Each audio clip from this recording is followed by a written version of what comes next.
Hello. Yay, the joys of technical difficulties and spam bots. Woohoo. So there we go. And if their turn, I'm just going to chat and take your questions anyway, between all the insanity. I'm also just going to double check on Patreon, because as one of the things on Patreon, folks on Patreon get a guaranteed question asked if they are that ways inclined. So live stream tonight at 7 p.m. You can support me on Patreon. Go over to Patreon and I'm John D. Ruddy. Patreon.com/John D. Ruddy. And you can help support kind of through either on a per video basis at the moment, but my Patreon is going to be changing up soon. But with that comes free artwork for supporters. More details on that to come. So put a massive asterisk beside that.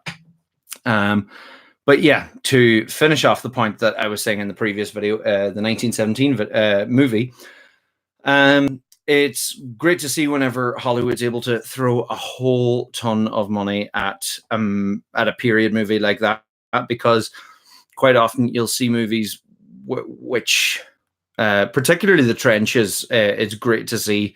Obviously, Trenches aren't great to see; they're horrific. But it is always great to see whenever there's a massive budget being able to depict them, because there's tons of World War II stuff, but not as much World War I stuff.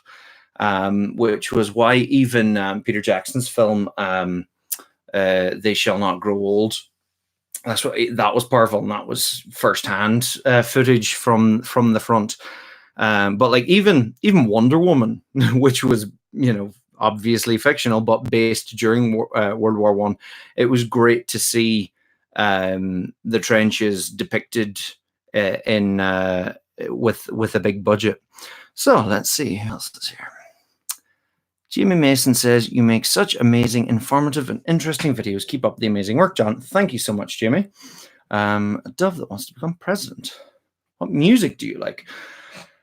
That's a big question. I love a ton of music. Depends what I'm doing. Depends what I need. Depends what. Growing up as a teenager, I was into a lot of classic rock. And as a late teenager, I was into but some heavy thrash stuff. But I didn't go all in. My musical tastes were greatly influenced, and I'm not sure if I should be proud to admit this or not, but they were greatly influenced by Guitar Hero. Guitar Hero came out when I was about, what age was I? 17? Yeah. Guitar Hero came out when I was 17. And I got way too much into guitar. So much so, sitting right beside me is a guitar, is my Guitar Hero guitar. And I got ridiculously good at it. It was like, for example, Bark at the Moon on Expert, or something to that effect. But I got way too good at that game. So much so that it sits beside me in my office. But yeah, so my musical, some of my musical tastes got better informed by Guitar Hero. But no, Deep Purple was a big one when I was a teenager. I loved Deep Purple. But then through my 20s, I learned to diversify, because whenever you're a teenager and you're like, this is the kind of music that I listen to, and I don't listen to anything else. And then you hit your 20s and you're just like, there's so much more music out there, but not country. No, I'm joking. There is some good country. It's not a lot of it. But yeah, nowadays I love funk. I love soul. Funk in particular is just magic. Which is the one that Commodores "I'm Ready" is a song. It was used in Ant-Man, and it's a great tune.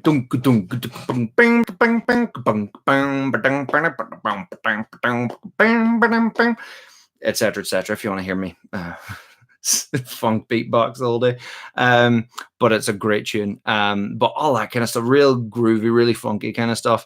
Yeah, and then the like early Stevie Wonder.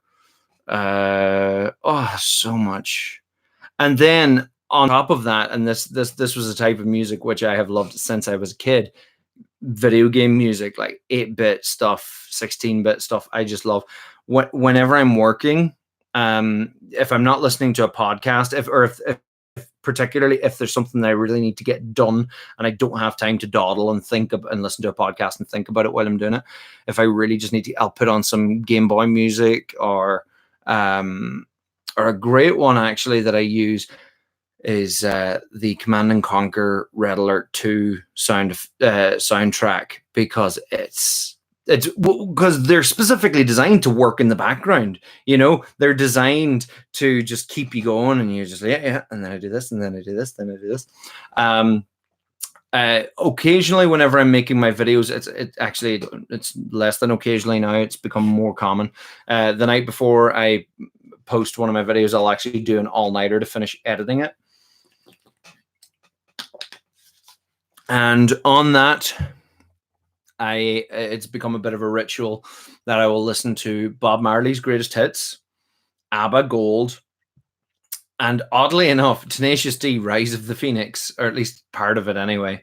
Because it just keeps me going, and I just click click click, move this guy over here, move that over there. So that's part of what has become my ritual. Let me see. Do you want to do videos about medieval and ancient history? Absolutely. Absolutely.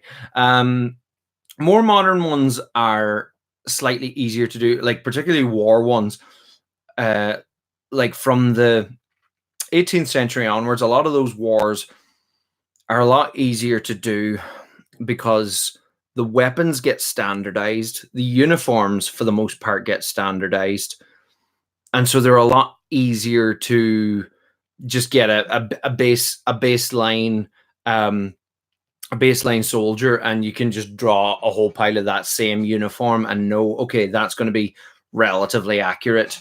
One detail that I don't go into too much in my uniforms is, the likes of ranks and what denotes rank. It's something that I tend to avoid because that's a massive rabbit hole that unfortunately I don't have time to familiarize myself, particularly whenever I work centuries and centuries and centuries of history. So that going into, well, now in ancient times, it's actually not so bad, particularly with the likes of Romans, who too have a standardized kind of military garb. But then when you're getting to medieval times, it gets a lot more complicated because you have so many people wearing completely different suits of armor, completely different weapons, completely different types of things. It's so much less standardized, and each person isn't wearing a national color. They're not wearing red or blue. They're wearing their family colors, their family coat of arms, perhaps. And that just takes a little bit longer. And because I will know whether or not it's right in some shape or form, it'll annoy me if I don't get it right. So things like that could just get a little bit more difficult. But I definitely want to go there. War of the Roses in particular is one that I've been, since I went to Wales, I was like, ooh, War of the Roses would be good. Oh wow. Super chat. Thank you very much, Seth Cubs. I've been a follower for a while. Love your videos. Keep up the great work. Thank you so much. Hugely, hugely appreciated. Thank you very much. Do you agree, an anonymous user? Do you agree with Michael Healy's call for the army to shoot down the rhododendrons? well, maybe not to shoot them. I'm not sure about whether it's the army's job to do that, but rhododendrons. For anyone who does, for anyone's wondering what he's talking about, Michael Healy. I assume, is that Michael Healy Ray, or is there a Michael Healy? Politician in Ireland, and the rhododendron, which is this beautiful flowery bush, is an invasive species in Ireland, and was introduced years ago, and it looks pretty. But one of the big things about it is it takes root really, really effectively on the kind of Irish boggy glen kind of landscape. Like in Donegal, for example, in Glenveigh National Park, it used to be owned by a gentleman called, was it Henry McElhenny? No, McElhenny was a surname anyway. I have a friend who is a really good friend of his, and he's the reason now he's living in Donegal. But he had built these beautiful. He didn't build the Glenveigh Castle, which is there, but he developed the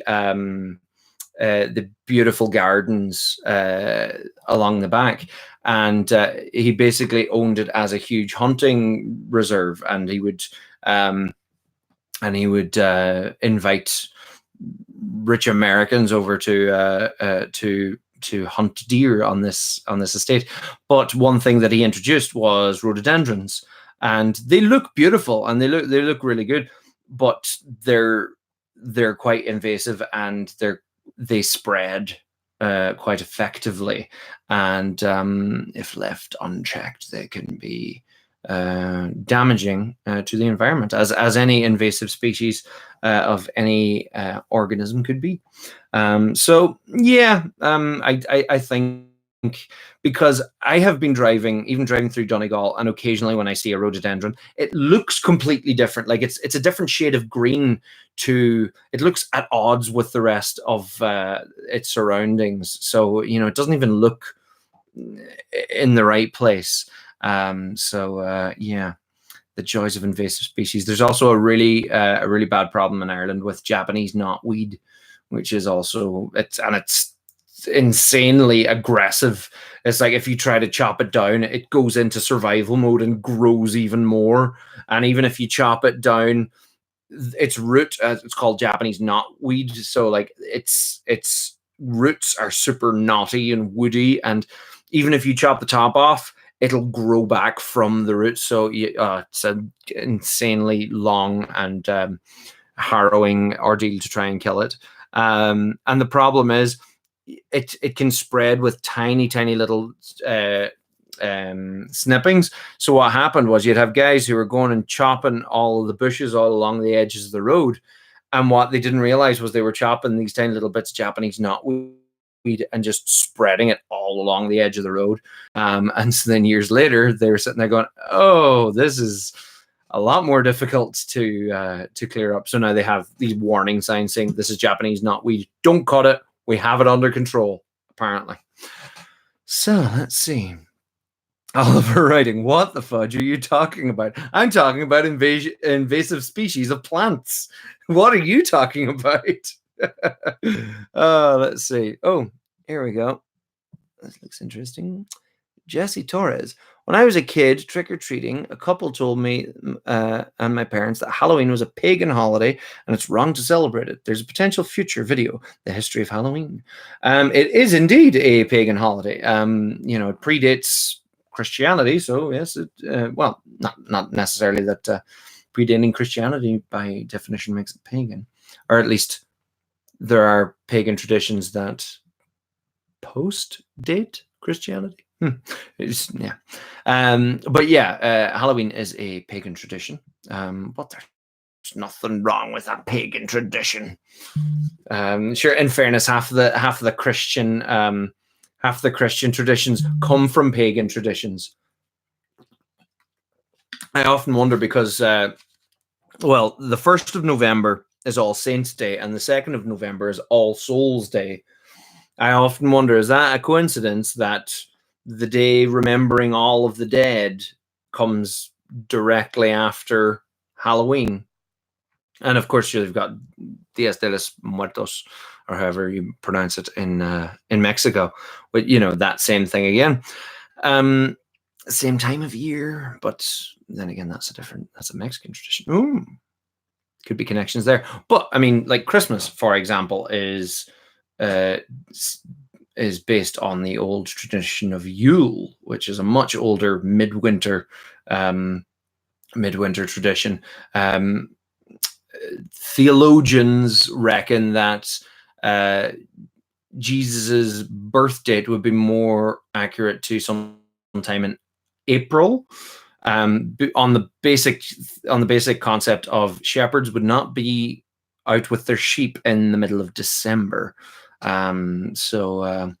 Yeah, that's fun. But yeah, that's actually one of the things in Ireland that Christianity was really good at, was incorporating a lot of old Irish traditions, like St. Bridget's crosses. You can actually see up on my no, it's not a St. Bridget's cross. It's got 3 ends to it. But that tradition of weaving rushes together, that kind of thick reedy grass. It is much older than Christianity, but it became Christianized. So yeah. Let's see. Why do your videos take time, bro? Well, but whatever it may be, your videos are nice. Oh, thank you. That's from Himanya Sharma. My videos take so long because I have to draw every single picture in them. There, do I have any sitting here? No, for once I don't have any. Yeah. I have to draw every single illustration. I mean, I draw them by hand with markers. I could do them digitally, which is fair, but it's part of the aesthetic at this stage. And I also thoroughly enjoy drawing. But that's part of the reason why they take so long. Also, I'm trying to make sure that every single image that I'm drawing is accurate for the most part. So unfortunately, that is one of the long times that it takes. Let's see. Minstrel Brass. What is your view of nationalism versus globalism? How much importance would you ascribe to devotion to country and culture? Oh, that's a loaded question in this political age. I would be of the opinion that we are all one grand big species of Homo sapien. I believe that we are so horrendously divided often by creed, by skin color, by preference of who we choose to love, by all sorts of different things. And I think we spend way too much time divided. I feel we spend way too much time in this inbuilt tribalism. Mr. Hurley, take my money. Thank you very much for your super chat. Thank you very much. Greatly appreciate that. But yeah, I feel that, because that is a thing, do we just become this grand big homogenous society? No, we don't become this big homogenous society. We become this wonderfully multicolored society with so many interesting corners and facets. I think there's this myth that globalists,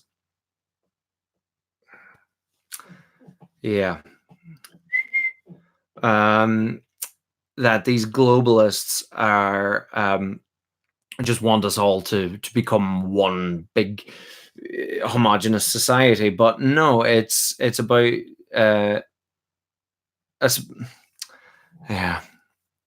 it's about collectively learning from each other and getting the best things from everything. Obviously, everything has its kind of good bits and bad bits.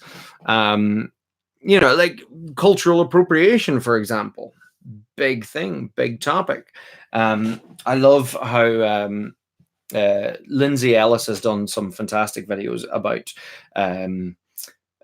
cultural appropriation. And one thing that she says is cultural appropriation is a neutral term. And I want to agree with that, about um, taking part of someone's culture and incorporating it into your own. And well, that's what we do all the time. That's what we do all the time. That is how culture evolves. That is the reason why we s- aren't uh, this is the reason why we don't look like people did 400 years ago. That's how fashion evolves. Fashion changes, fashion evolves. People see something in one country and go, oh, that's a cool idea, I think I could incorporate something like that over here. And lo and behold, a new melting pot of ideas comes about. But once you start building walls and saying, no, this is for here and this is for here, and neither the twain shall mix, then it starts becoming a problem because, uh, and I mean, I say this as a quote unquote proud Irishman. I'm very, very proud of my country. Technically, not that I have, like, if you think about it, I have nothing to be proud of with regards a lot of the things that I am proud that my country has done or that people from my country have done. I have done maybe little to no. I have had nothing to do with that, and yet I am proud to be Irish and all of that, and I am, and I do recognize um, the uh, contradiction there, the paradox there, but at the same time you do also have issues where there are asylum seekers in Ireland from varying countries, and local people are going, "Oh no, no, we don't want them living here," and you're kind of like, "I thought we were a welcoming place," It's, oh no, we are very welcoming, but you know, so there are. I don't see the benefits of building walls. Um, in this day and age. Now, obviously, there are dangerous people out there. There are dangerous people on all sides, as certain people like to say. Um, but there are a lot of things to be said. A lot of yeah, a lot of things to be said about building walls and but dangerous people are everywhere, and it's about trying to harbor a culture that doesn't produce these dangerous people. It's about trying to create a culture that doesn't create an environment for people to get so angry, because that's where a lot of it comes from. There's a lot of anger. And if we can create an environment where people aren't so angry at the wrong people, because anger can be constructive when directed in the right place. But so often people's anger is directed, or shall we say deflected, in a lot of ways. But yeah, okay. Zachary Bittner, these takes he has are really just kind of boring normal takes without much thought into, say, culture, metaesthetics, political philosophy, economics, political philosophy, etc. Like, oh, people don't want people from Syria because they are just so angry. Well, I'm not just saying that. I'm not just saying that people are angry. I'm saying that there are um, that some people are hesitant about I'm even hesitant because I'm thinking very carefully about what I'm saying. Some people are worried, and this goes back to that initial question of nationalism versus globalism. Um, some people are um, so convinced that their national identity, that their cultural identity, is who they are, that for something else to come in, or for someone else to come in and affect that, will disrupt that in some way or lessen it in some way.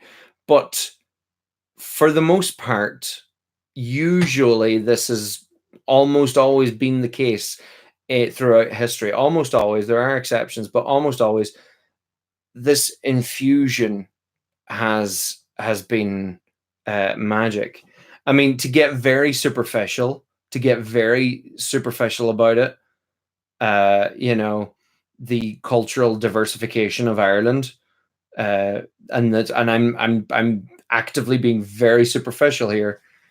Chinese restaurants, Indian restaurants, they're great, and these are foods of the world that have come from other cultures, and the people who have come with those cultures um, help enrich our life and help enrich our cultures. There's a lot more to be said. There's a lot more to be said on this kind of stuff. Let's see. Do you like the song Zombie by the Cranberries? Yes. I love that song. It is a powerful song. Um, it's a very, very powerful song. Not everybody I need to oil this chair, by the way. It's very creaky.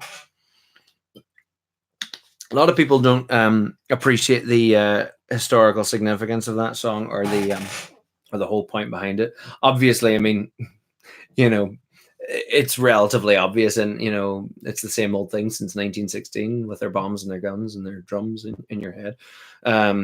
But it's very powerful of its time. Like, what, I think it came out in the early 90s. I think, yeah, early 90s. And it was just that idea, because it's something that can be very, very relatable now to, say,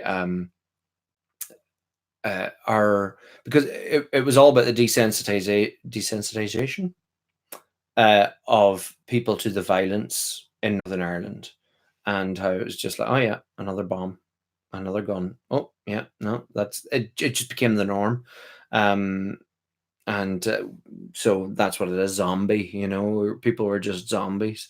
You'd turn on the news, and it was just, oh, another bomb has gone off. There was a bomb scare happened here. There were riots with the police, and you're just like, yep, that sounds about right. That's normal. So yeah, the zombie, and that can be relatable nowadays to, say, attitudes towards gun violence in the United States, where it's like, yep, there's another gun and another shooting, and it's horrific that each one of those incidences is horrific. Each one of those incidences is terrible, and yet, like, one of those incidences on their own is terrible, but because so many of them have happened, it's like, yeah, no, that's another one, you know, and it's really sad. Let's see. Um,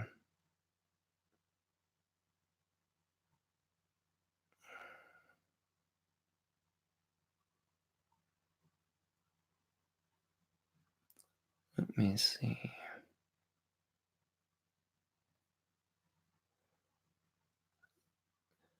Zachary Bittner, for example, J-pop, J-rock are largely American rock and pop dominant culture with just a Japanese flavor. Um, I mean, I don't want to go on too much longer about this, but that, like, you can't freeze frame culture. You can't stop culture. Culture is constantly changing. Culture is constantly evolving in different ways, and to try and hold that is like trying to hold back the tide. It really is. It would be like, um, that's how culture evolves. Occasionally things go out of fashion, and occasionally things become a thing of the past. But as long as they're accurately recorded, it has been there. It is there. That the record has been made, and it may stand the test of time, but it may not. In the same, if you're worried about, like your example there, oh well, traditional Japanese food or traditional, uh, well, I suppose food is a different thing, but we're not eating the same thing that we ate in medieval times. Food changes, and such is the way of things. We don't want it to be completely homogenized like McDonald's. Mm. Um, but say for music, for example, you know, you go into a bar now and there's music playing on the radio, and it could be whatever it is. It's not someone sitting in the corner playing a piano. It's not a string quartet sitting in the corner entertaining the high society. It's that's how culture changes. Culture changes all the time. And yeah, it's something that you can't necessarily control. Um, but that's kind of how it works in a lot of ways, um, for better or for worse on occasion. And that's, again, going back, that's why we learn about history, so that we can see where these sea changes may possibly lead, and we can see if we can at least steer it in different directions. But that's the thing, you can't stop it. You can't stop the beat. Shout out to Hairspray fans there. Let's see.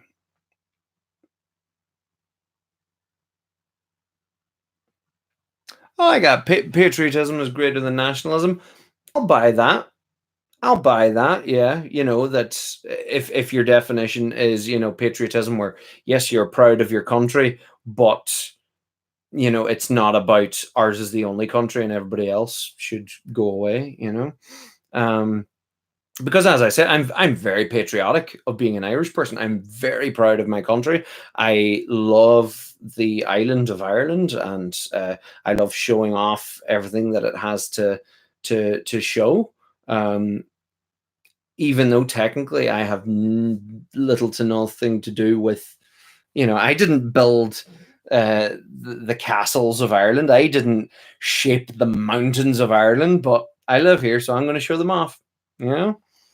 Um, Nationalism means to isolate yourself socially and economically as a nation. It does not mean xenophobia and conservatism. It's good and bad in varying ways. I- mm,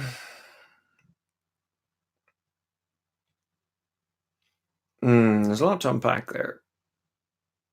Well, I mean, if you're cutting yourself off from the rest of the world, then what's not xenophobic about that? That sounds like a contradiction right there. If you're cutting yourself off from the rest of the world, whereas how is that not xenophobic? Either directly or under the surface. If you're worried about people coming in and changing stuff, and because people use that argument in Ireland, it's like, oh, we fought for our independence.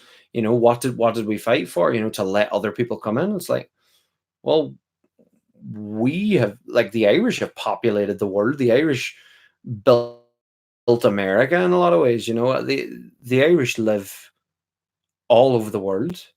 I think it's horrifically hypocritical to not expect people to want to come and live here. And same goes for any country, really. Um, Johansson asks, is a tree a tree? I think so. I think so. Sean Burke, John D. Ruddy is being a badass, am I right? Thank you, Sean Burke. Thanks for the support. Boom. Thank you, man, so much for making these videos. You made my history classes so much easier. Thank you. From Brazil. Obrigado. I think is the word, or obrigada. I'm not sure. Didn't see or see who had written it. Let me see. I have been dealing with a lot of toxic conservatism, nationalism, and patriotism. Well, toxic anything. I mean, by definition, toxic is toxic. You know, so it's never fun. What are your thoughts on the Leaving Cert? It does have its pros and its cons. For anyone who doesn't know, the Leaving Cert, or its full title, the Leaving Certificate, is a series of examinations at the end of secondary school, which is what some people know as high school in Ireland. And it usually comprises of roughly about 7, sometimes 8, sometimes 9, but usually averages about 7 subjects that you study. And so you study the course for 2 years, and you do it at around the age of 17, 18. And each subject kind of has a different kind of thing. So obviously your languages, they have oral examinations as well. They're trying to make things more practical, trying to make things more continuously assessed rather than all based on one big exam at the end. For the Leaving Cert, the subjects that I did were English, Irish, maths, geography, biology, art, and music. Notice what's missing? Yep, I didn't do history for the Leaving Cert because I had been bored senseless by history when I did the Junior Cert, which is the halfway through high school, secondary school. I had been bored that much by history that I didn't want to do it for the Leaving Cert. Which is also partially why I make my books and my videos. In my opening book, one of my dedications in the foreword is, this book goes out to all the boring history teachers I've ever had. Now, full disclosure, not all of my history teachers were boring, but some of them were. So yeah. So the Leaving Cert, you see, I don't have too much to compare it to. I do roughly know the A levels in England, in the UK, but what I think is good about the Leaving Cert is also a flaw. You know, the fact that there are so many subjects, I think, is good in that it allows you to experience more subjects on a higher level, rather than instantly just breaking off into 3 subjects and specializing in those. Like I'm really glad. Yeah, all of the subjects that I did for the Leaving Cert, I still have found very useful in my later life, for varying reasons. And I'm not as much of a fan, although obviously if you're just doing 3 subjects, you can focus in on them and studying them at a greater detail. But if you end up not liking one of those subjects, that's a third of your that's a third of that course that's gonna suck. So yeah, it has its pros and its cons. Hey John, answer my question, buddy. Tell about your life till now. That's a very long question that I don't think I'll be answering right here because there's a lot of time. Let's see.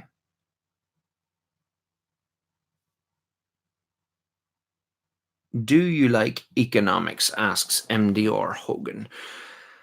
Ugh.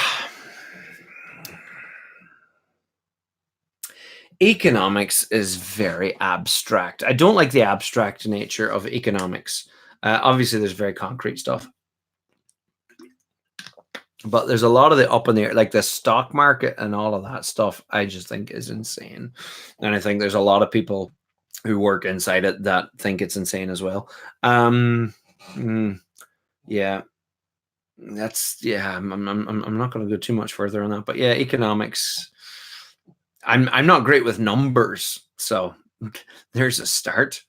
Um, so let's see. Michael Mahoney, will loyalist culture ever change? Don't say never, never, never, never, never, lol. Um, that's an interesting question. Um, for anyone who doesn't know, loyalist culture, being loyalist, the some folks in Northern Ireland and some people elsewhere as well, but mainly in Northern Ireland, who are loyal to Britain or loyal to the crown. And it's something that has been stemmed from a very long time ago. 400 years ago with the Ulster plantation, 300 years ago with the formation of the likes of the Orange Order and different things like that. Um, but yeah, so folks who are loyal to Britain. Um, and well, and not just loyal to Britain, but there are folks who will do a lot of things, a lot of violent things.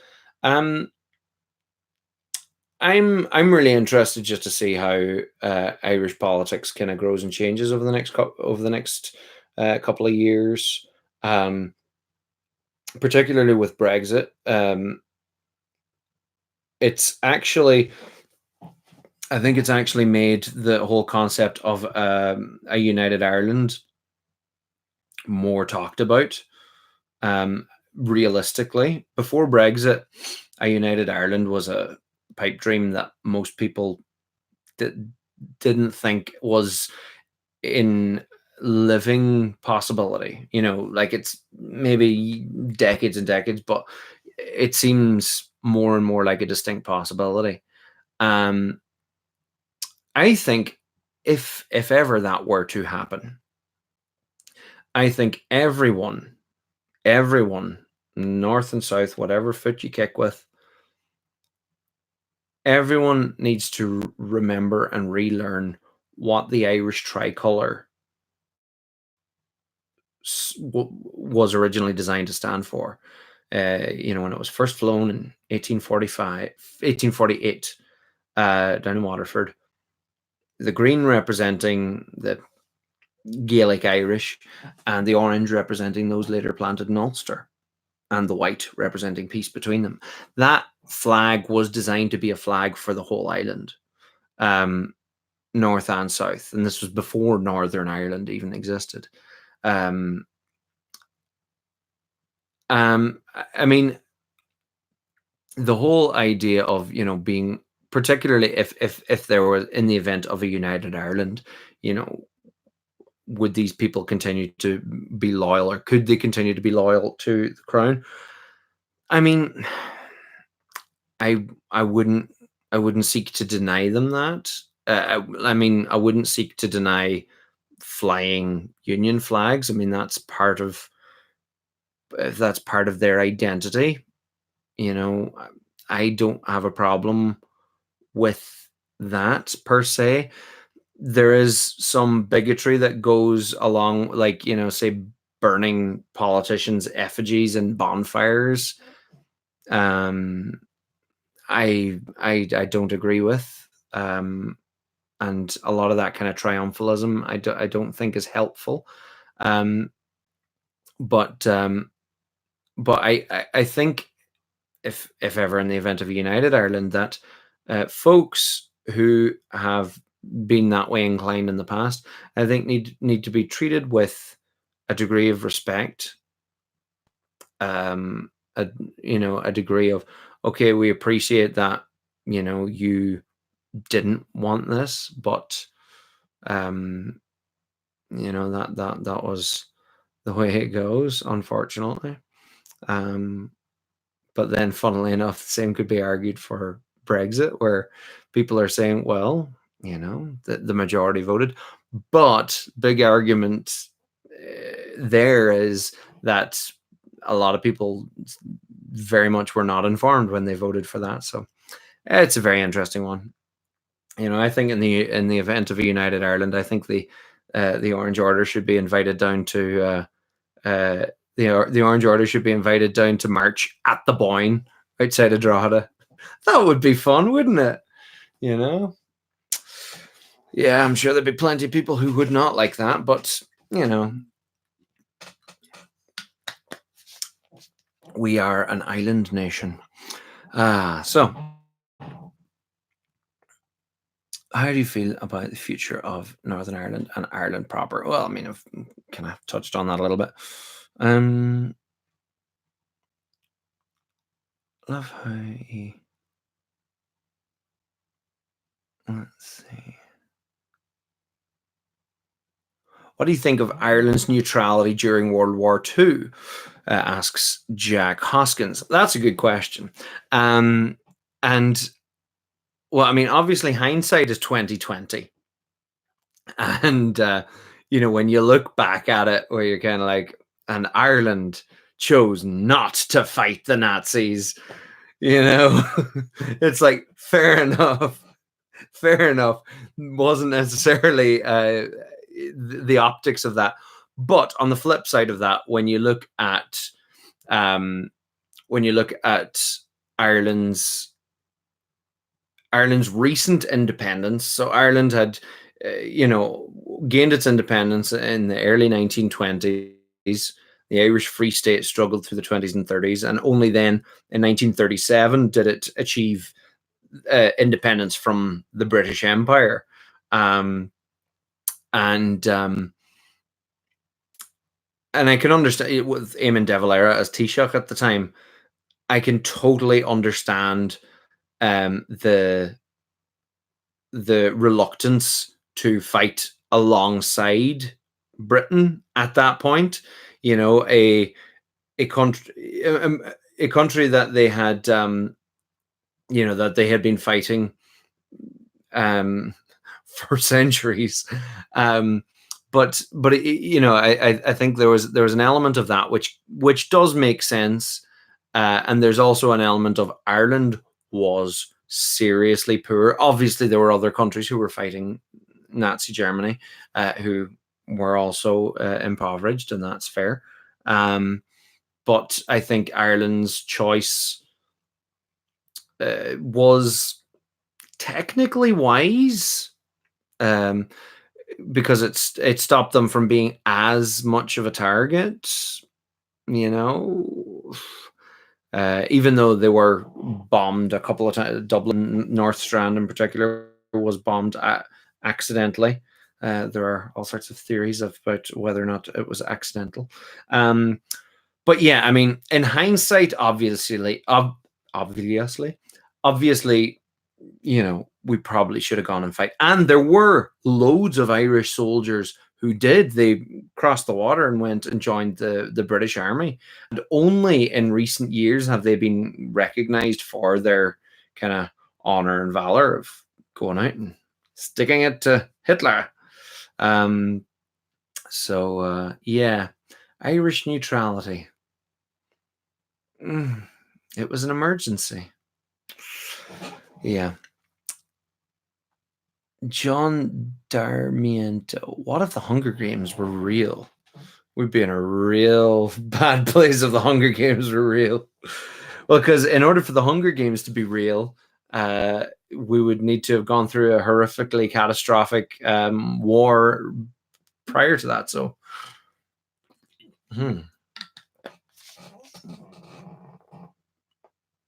let's see.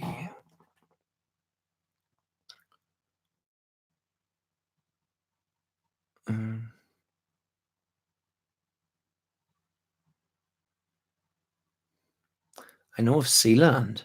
Is this Sealand as in the little like sea platform out on the North Sea, which like harbors like I think processing power or something, and sells honorary like lordships of Sealand, which a friend of mine actually bought that for his nephew. He bought him he's like a lord of Sealand or something, or a duke of Sealand or something like that, which is quite hilarious. Let's see. Hey, you should do a video about the civil war in Libya, Burb Club. Yeah, yeah, definitely.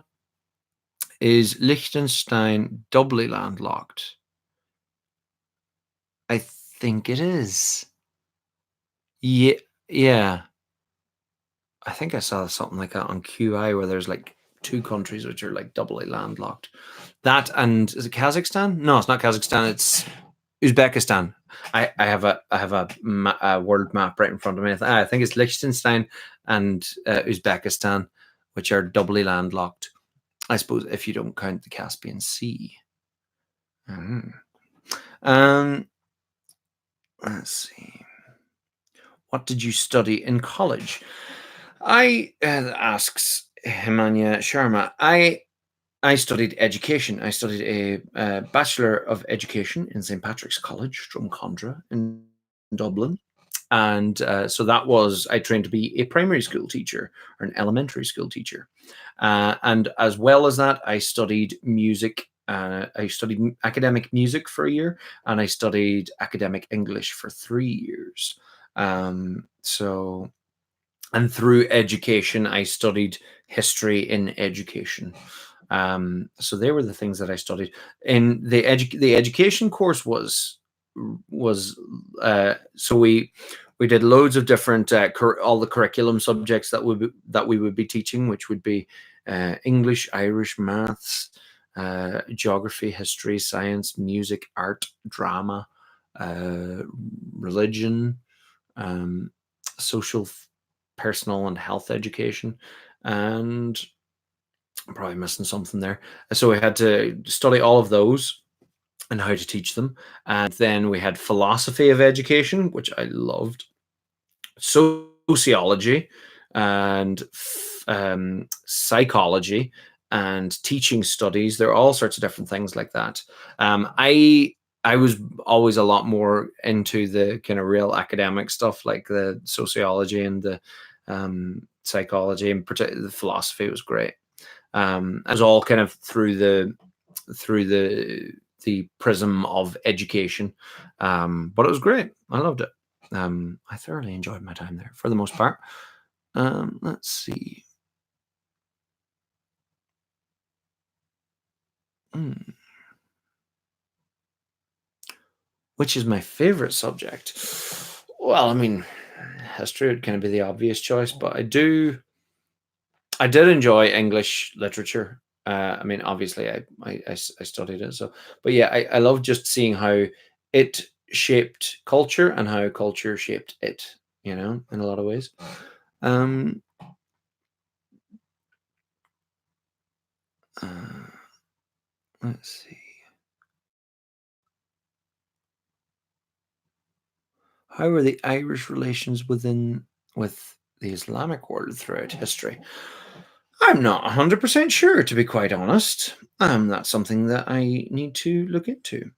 Um, like in more recent times, obviously. Now oh, there was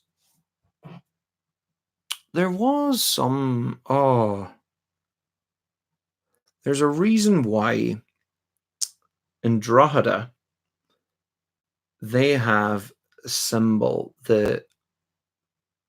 of the Ottoman Empire as part of their coat of arms, which was to do with some kind of aid that they received from the Ottomans at some point in history. I'm not sure, but there's some connection there.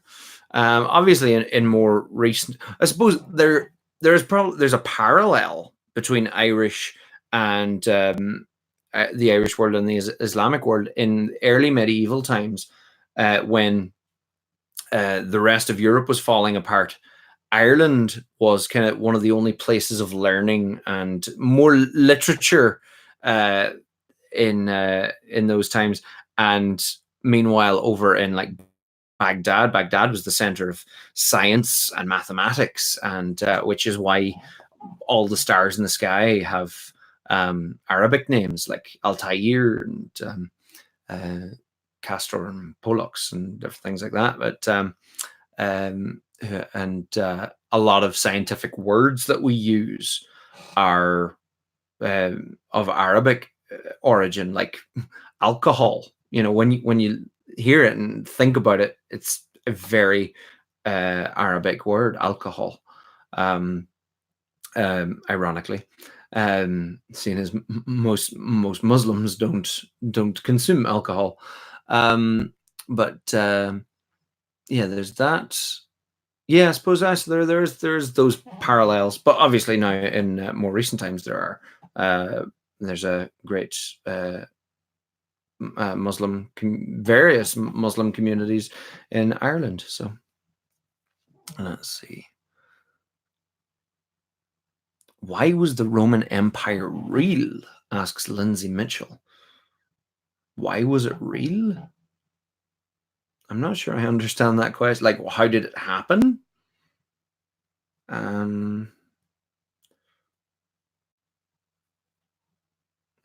SGS math. Yeah, I'm a little bit confused, but it's like, is it real? Like, how do we know it's real?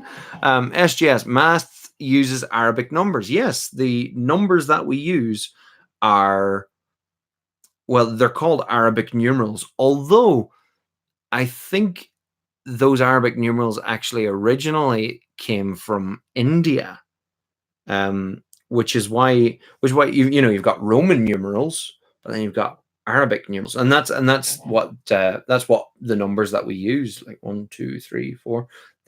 They are no, not the words, not the concepts, but the actual lettering system, the writing system that we use they're called Arabic numerals, and that's why, because a lot of modern mathematics came from the Arab world in the 7th, 5th, 6th, 7th, 8th century, sometime around then, sometime at that point. Yes, there we go. DC confirmed. Yes. Let's see. Extra credits made a video on that. Oh, probably. Roman Empire was not originally an empire, it was a republic, became an empire after Julius Caesar.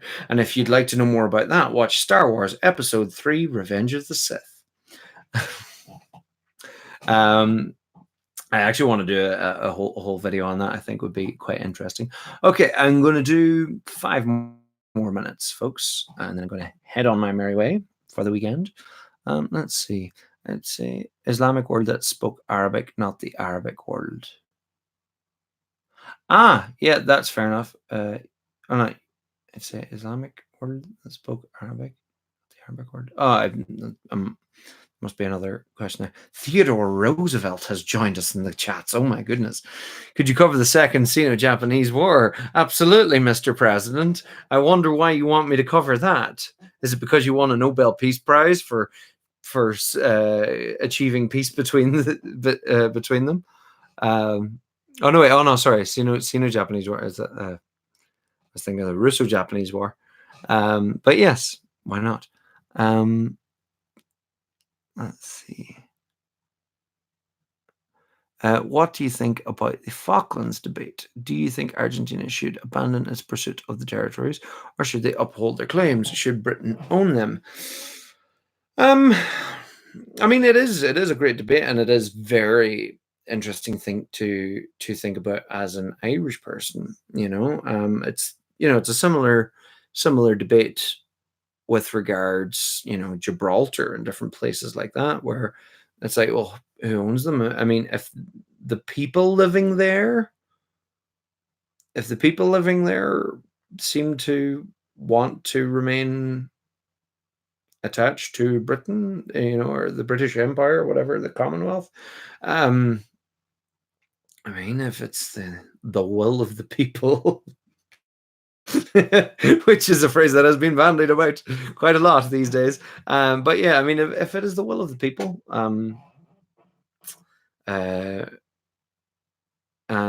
I would hate to see more people die over it, because it's interesting, because we're living in a very different age than 100 years ago, where that whole, like, obviously so many of the problems of today can actually stem from um, imperialism and the old kind of imperialism.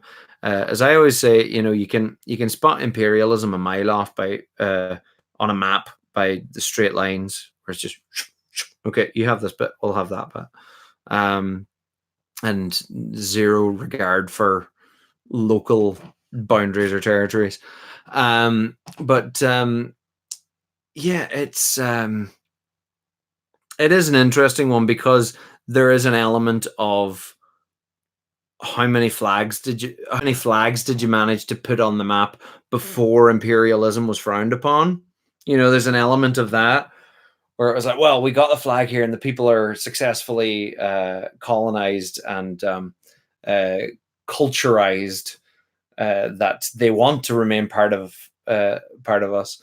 Like, yeah.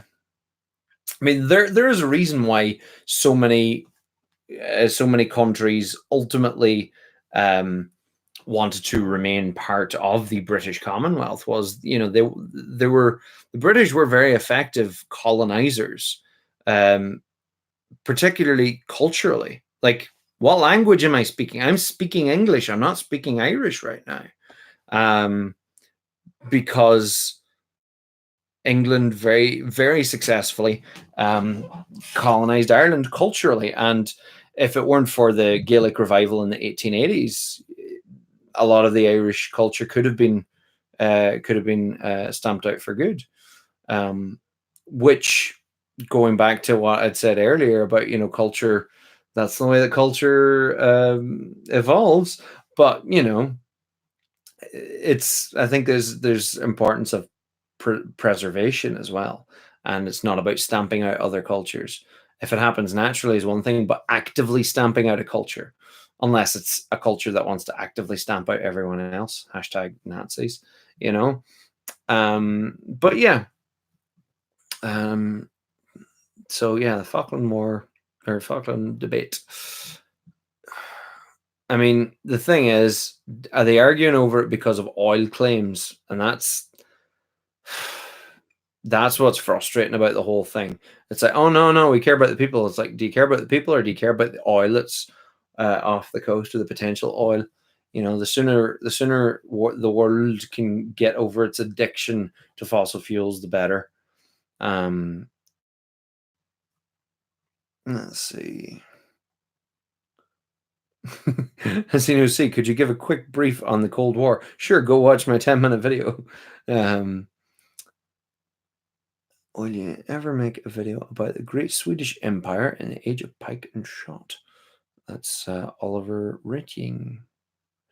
Quite possibly. Pirate Jack, can you speak Irish? Yes, I can. Tá Gaeilge agam. Níl mé forfa leis an teanga ach well, bhí mé ag staidir é ag gáiste fádraig inar an Condra fiú trí bliana agus rih sin bhí mé ag staidir é fiú a lán blianta. Ach níl má gramadach forfa níl sé níl sé great. Although funnily enough, I just finished translating a little script into Irish, which I may turn project soon. So here's hoping that'll be a great one. Are you summoning a spirit? No, I was just speaking Irish. Of course, nobody was understanding what I was saying in Irish. I was saying that I studied Irish because there's no subtitles. I studied Irish for 3 years in St. Patrick's College, but before that, I studied it for many, many years. You study Irish from the age of 4 up until the age of 18. Although there are many flaws to the teaching of the Irish language, unfortunately. There are some, not all, but some teachers who either aren't good enough at the language itself or aren't good at teaching the language. And I know I've been at the ground level for that at times. So let's see. Okay, 2 more questions.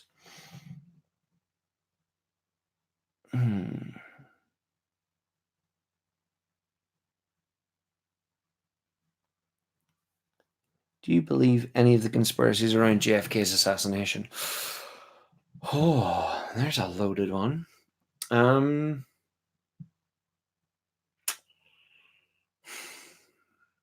There's just so many. I mean, I think just I think so many of the conspiracy theories go way too far or go like beyond into the realm of insanity. But I think I think it is very, very plausible on the basic thing that Lee Harvey Oswald. I think Lee Harvey Oswald did shoot him, but I think Lee Harvey Oswald was hired by somebody to do it. And I mean, the smoking gun is the fact that he was shot by uh, oh yeah, man, Kirby, is it Kirby, within days. I think it is very fishy. I think there are reasons why it is that it is kind of a fishy circumstance. I also find it interestingly coincidental that he was shot in the state um, that his successor came from, but I do think that is coincidence. I've read one where it compares Kennedy to Lincoln, and there are so many really weird, bizarre parallels. Like they were both succeeded by a president called Johnson, and Andrew Johnson and Lyndon B. Johnson. And there's all sorts of really bizarre parallels. You should look it up. But it shows coincidences do happen. Okay, so that is Jack Kirby. Is it Jack? No, isn't Jack Kirby the creator of Captain America, or do they both have the same name? Because I wanted to say Jack Kirby, but yeah, Jack Kirby is. Yeah, Jack Kirby was the Marvel guy. That's what I was thinking.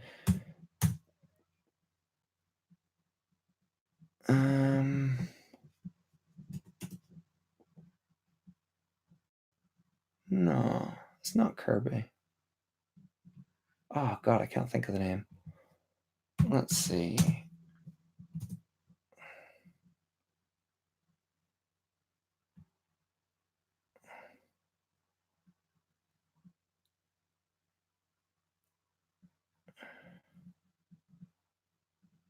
Jack Ruby. There we go. It wasn't Kirby. It was Ruby.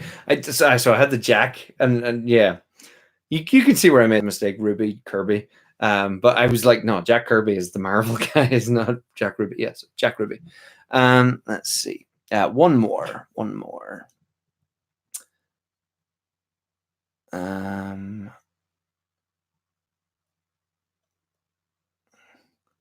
There we go.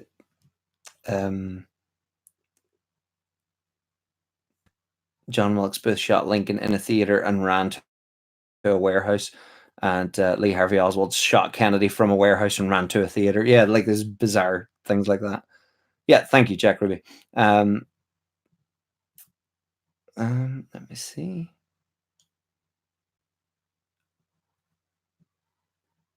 Are you aware of the different civil protests around the world?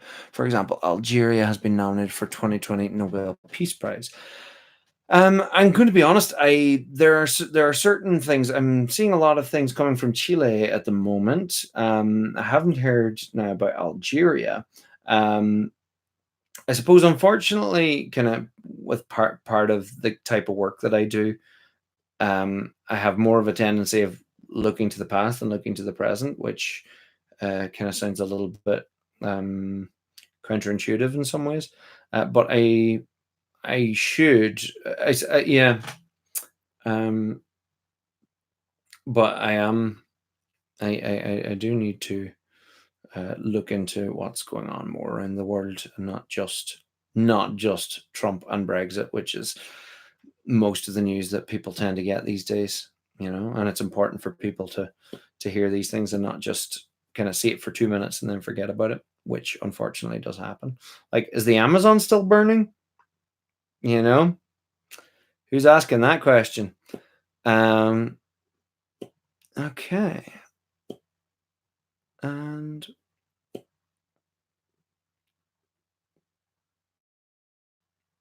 did you play Roblox? It was Roblox.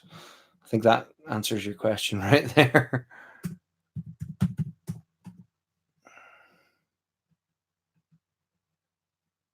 No. No, I never played that. Okay, so I think I shall leave it at that for today. Uh, Thank you so much for joining. Apologies for the first half of the stream where it got super botty and super spammy.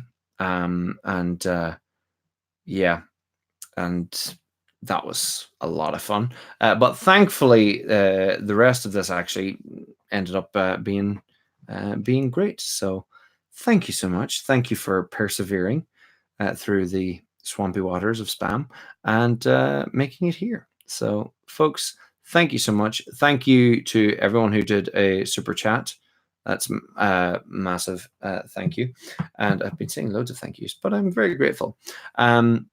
But don't forget, if you haven't already, go over to Instagram. Follow John D. Ruddy on Instagram. Go over to Patreon if you would like to support me on Patreon, John D. Ruddy. And go and subscribe on my other channel, John D. Ruddy Does Stuff. Last time I checked, I was on 500 subscribers. So hopefully I will have some more by then. Thank you very much, and I will chat to you all soon. Goodbye.